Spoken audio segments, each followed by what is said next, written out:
Assalamualaikum warahmatullahi wabarakatuh. Halo teman-teman, kembali lagi bersama saya Firdy Valian. Bagi yang belum kenal, tolong uh, saya perkenalkan, nama saya Firdy Valian. Saya merupakan mahasiswa ilmu politik dari Universitas Muhammadiyah Jakarta. Dan kali ini mohon izinkan saya untuk membuat sebuah video terkait tentang kepemimpinan desa. Nah, dengan tujuan dibuatnya video ini adalah untuk menyelesaikan ataupun sebagai upaya untuk menyelesaikan tugas dari mata kuliah kepemimpinan politik. Baik teman-teman, semoga kalian berada di dalam keadaan yang sehat ya. Amin. Dan sebelum video ini dimulai, jangan lupa semoga teman-teman sudah membersihkan kedua tangan ataupun mencuci tangan, karena kita masih berada di tengah-tengah pandemi. Nah, untuk maka dari itu saya tidak lupa untuk menghimbau kepada teman-teman agar tidak lupa yang apa saja untuk melakukan protokol kesehatan. Nah, itu dari apa saja, baik itu memakai masker, baik itu mencuci tangan, menjaga jarak antara orang yang satu dengan orang yang lain, dan tidak lupa mengurangi aktivitas di luar rumah. Apabila itu tidak perlu, bisa dikurangi. Nah, sebelumnya kan pasti teman-teman sudah ini kan, bisa dibilang tuh mengetahui kan apa itu yang dimaksud dengan kepemimpinan. Kayak yang tadi kita kemarin sudah bahas, kemarin kita itu membahas terkait tentang kepemimpinan daerah. Dan kali ini kita akan membahas kepemimpinan desa. Nah, untuk yang teman-teman harus ketahui nih, kepemimpinan ini tuh sangat penting, sangat dibutuhkan dimanapun dan kapanpun. Mengapa demikian? Karena kepemimpinan ini adalah sebuah pondasi untuk menjalankan, ataupun bisa dibilang itu seperti kayak yang memulai menjalankan. Jadi ketika kepemimpinannya itu baik dan benar, maka daerah tersebut akan mendapatkan efek yang baik juga. Kurang lebihnya seperti itu. Nah, apabila kita kemarin membahas terkait tentang kepemimpinan daerah, itu kan yang kayak kemarin saya katakan, daerah kan banyak ya. Ada daerah mana aja gitu. Misalnya daerah Jakarta, daerah Bogor, daerah Depok, daerah Tangerang. Nah, umpamanya ada di daerah Jakarta. Nah, kan di daerah Jakarta ada banyak kan. Ada Jakarta Pusat, Jakarta Utara, Jakarta Selatan. Nah, dan masih banyak lagi. Nah, kita bisa dibilang sekarang membahas itu lebih ke bawah lagi. Nah, umpamanya kita sekarang, tadi kan kemarin daerah. Nah, ibarat kata kita masuk ke sebuah sub gitu. Jadi lebih kecil dari yang besar, ke kecil, ke kecil, dan ke kecil, dan seterusnya kayak gitu. Kemarin tuh daerah umpamanya kita bahas kemarin Jakarta, Jakarta Selatan. Nah, umpamanya di Jakarta Selatan itu kan pasti ada rintian-rintian kecil lagi nih. Ibarat kata dari provinsi, misalnya provinsi Jakarta, terus kota Jakarta juga kan. Nah, ntar bisa dilihat dari apa ya, bawah-bawahnya gitu, kayak bupati, terus di bawahnya lagi kecamatan, dan di bawahnya lagi kelurahan, dan bisa dibilang juga nanti di bawahnya kayak kepala desa gitu. Nah, di sini kita akan membahas terkait tentang kepemimpinan politik di ruang lingkup desa. Nah, teman-teman pasti mengetahui lah apa itu yang dinamakan desa. Kan desa itu bisa dibilang itu merupakan daerah yang kecil lah ya, di apabila kita lihat gitu, lebih kecil dibanding apa ya dari yang lain-lainnya gitu. Ibarat kata kemarin kita membahas nasional. Nasional itu kan terdiri dari satu negara. Terus kemarin kita membahas terkait tentang kepemimpinan eh, daerah. Nah, daerah itu yang kita dari satu negara ini kan Indonesia kan terbagai menjadi berbagai daerah kan. Nah, setelah membahas tentang kepemimpinan di berbagai daerah, kita lebih mengerucut lagi, lebih kecil lagi, yaitu membahas tentang kepemimpinan yang ada di desa. Kira-kira pasti teman-teman juga sudah banyak mengetahui lah terkait tentang kepemimpinan desa itu apa aja sih. Berkata yang dari terkecil, umpamanya kepala keluarga seorang ayah. Lanjut lagi kita ke dari kepala keluarga ini dinaungi oleh rukun tetangga, ya, atau juga suka kita sebut yaitu RT. Nah, dari rukun tetangga ini di atasnya diwakili oleh rukun warga. Nah, biasanya kayak Pak RW kan, itu biasanya menaungi berbagai macam RT. Umpamanya setelah dari rukun warga, nah baru ini dinaungi oleh kepala kelurahan. Nah, biasanya kalau di daerah-daerah bisa dibilang apa ya? Sebenarnya sih bukan maju juga ya. Apa ya? Bisa dibilang tuh kayak penggantian namanya sekarang itu lurah. Nah, mungkin kalau dulu namanya mungkin masih kepala desa. Mungkin di berbagai macam daerah ataupun desa mungkin masih ada yang menggunakan namanya kepala desa, tapi mungkin di sini masifnya atau lebih banyaknya menggunakan nama kelurahan. Nah, kira-kira itu kelurahan itu apa ya? Tugasnya kira-kira apa aja gitu. Terus kira-kira apa saja tantangan-tantangannya. Nah, jadi di sini sangatlah penting lah menjadi pemimpin di desa itu tujuannya ya apalagi kalau bukan tujuan yang lainnya seperti memajukan serta memakmurkan dan tidak lupa untuk mensejahterakan warga-warga yang tinggal di desa tersebut. Nah, maka dari itu seorang pemimpin yang apa ya berada di ruang lingkup desa harus bisa apa ya bisa dibilang kayak mengenal ataupun mengetahui latar belakang desa tersebut. Kira-kira warga-warganya itu karakternya seperti apa saja.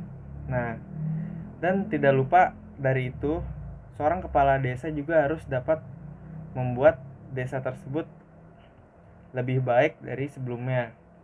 Baik itu menggunakan apa ya, bisa dibilang memajukan dari membuat program-program. Nah, di sini sangatlah penting untuk membuat sebuah program ataupun aktivitas-aktivitas yang cenderung positif dan dapat memajukan desa tersebut.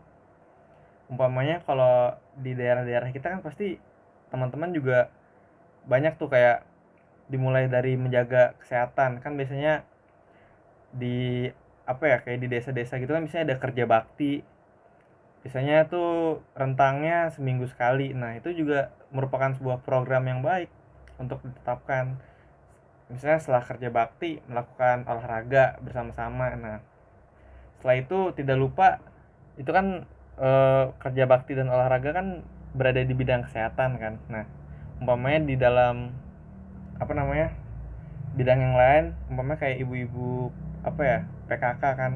Nah, selain ibu-ibu PKK juga mungkin di desa juga pasti teman-teman banyak mengenal terkait tentang pendirian koperasi. Nah, koperasi itu juga sangat baik itu untuk diadakan di sebuah desa, baik itu untuk memakmurkan warganya serta juga memakmurkan desanya. Jadi bisa dapat apa ya bisa dibilang tuh timbal baliknya sangat bagus apabila apa membuat sebuah koperasi ataupun aktivitas-aktivitas kira-kira yang dapat memajukan perekonomian di desa tersebut.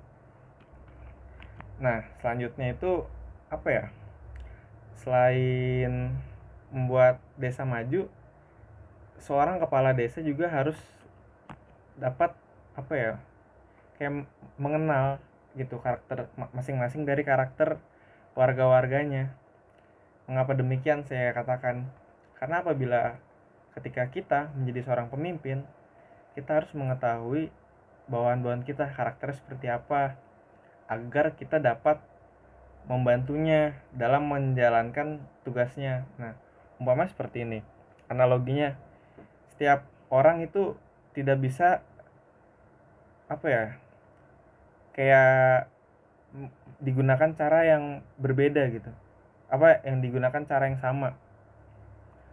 Umpamanya A harus diberi pelan sangat perlahan-lahan. Lalu si B, mungkin si B bisa dilakukan dengan cara yang tegas. Tapi belum tentu si A. Nah, umpamanya kayak gitu. Jadi setiap kepala desa atau jangan pun kepala desa, setiap pemimpin harus bisa dapat melihat karakter-karakter dan sifat-sifat anggota-anggota yang ia pimpin. Untuk apa?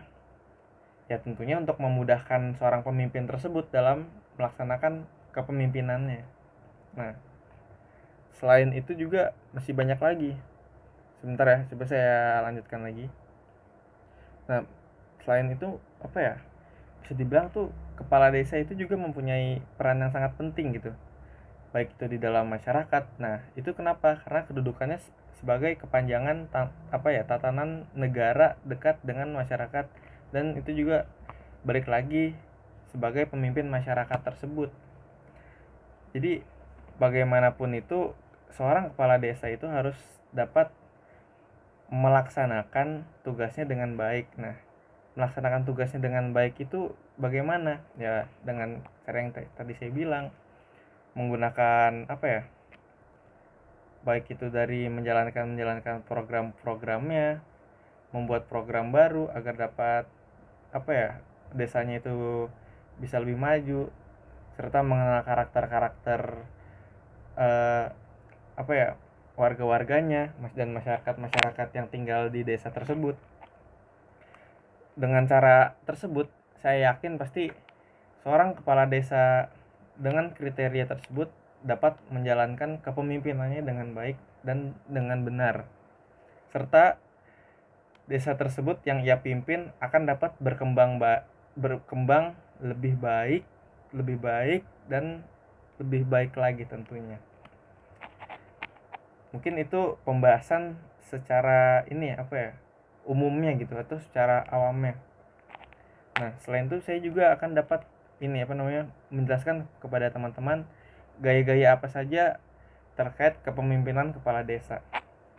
Yang pertama ya, kepemimpinan itu ada beberapa tipe-tipe. Nah, di sini ada tipe kepemimpinan regresif. Nah, di mana tipe kepemimpinan regresif yang dilakukan kepala desa ini adalah kepemimpinan yang berwatak kayak ini loh, kayak apa ya? Otokratis gitu. Jadi kalau secara teori, otokratis itu sebuah pemerintahan yang kekuasaan politiknya dipegang langsung sama satu orang. Ya kurang lebih bisa dibilang kayak otoriter lah ya.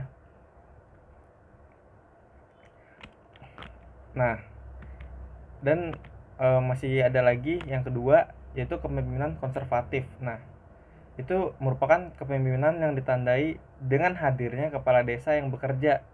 Nah, jadi kayak gimana ya? Jadi si kepala desanya ini ikut membantu gitu. Umpamanya dalam sebuah kerja bakti. Nah, kepala desanya juga ikut masuk ke misalnya dalam membersihkan gorong-gorong. Nah, kepala desanya juga membersihkan gorong-gorong.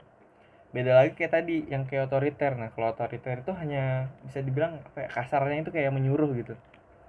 Jadi tanpa dia harus ikut campur. Jadi dia hanya menerima menerima beresnya saja lah gitu. Tapi kalau yang kedua ini yang konservatif, kepala desanya juga ikut membantu dan dapat merakyat gitu. Jadi dia mengutamakan rakyat untuk saling bekerja sama. Lalu selain itu juga sebenarnya masih banyak lagi tipe-tipe kepemimpinan yang kepala desa itu.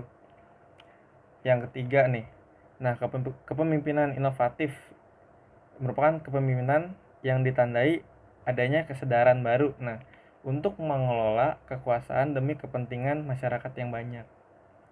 Kira-kira ini tipe kepemimpinan ini seorang kepala desa yang lebih inovatif dan tentunya lebih apa ya, lebih mengutamakan masyarakat dibanding kepentingannya dia gitu. Jadi lebih mengutamakan kesejahteraan rakyatnya.